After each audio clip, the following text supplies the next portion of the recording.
Again, the storytelling tapered off as we crossed the waters to the ocean line of Cuba.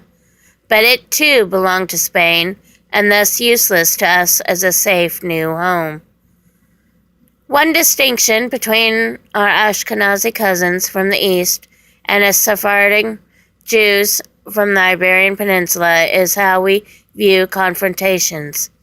Ashkenazis stand their ground and choose death over compromise. As Sephardim choose life and the chance to fight another day, or perhaps, if need be, in another generation. Because of this life view, sometimes our ancestors were secret or hidden Jews. They went by a variety of names, including crypto-Jews, new Christians, conversos, or Moranos. This meant that they had to pretend to convert to Christian Catholicism.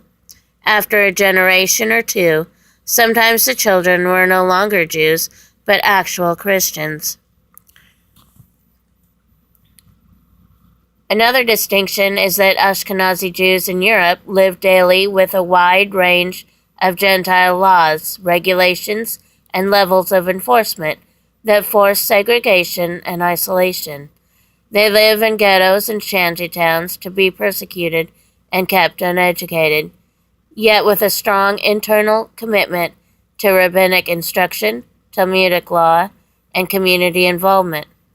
As Sephardi are used to leaders of our corporate and songs and prayers, our laity being highly literate and our culture preserved, yet we are free in dress and conduct and mingled well with our neighbors.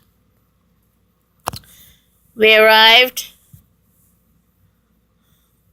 in New Amsterdam on August 22nd of 1654. We were not the first Jews to arrive in North America. Now Jacob Bar Simmons came out to greet us at the artillery hold. The governor of New Netherland was Peter Stuyvesant. He and the local merchants, as well as the Dutch Reformed Church, at first objected to us living in their colony. We were different from the individual and secular-minded Jews who were already there. Christians continued to call us the deceitful and blasphemous race. A month later, Stuyvesant wrote to the Dutch West India Company for permission to send us away in a friendly manner. He did not realize that many board members were also Jewish. They did make one requirement for us to stay. On the report dated April 26, 1655, we had to promise to take financial care of our own people so that we would never become a burden to our host colonials.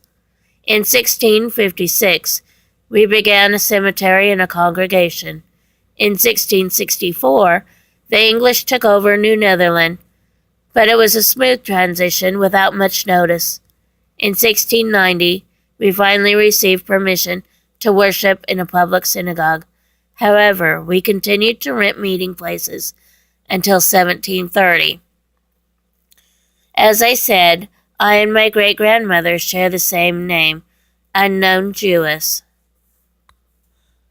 On the other hand,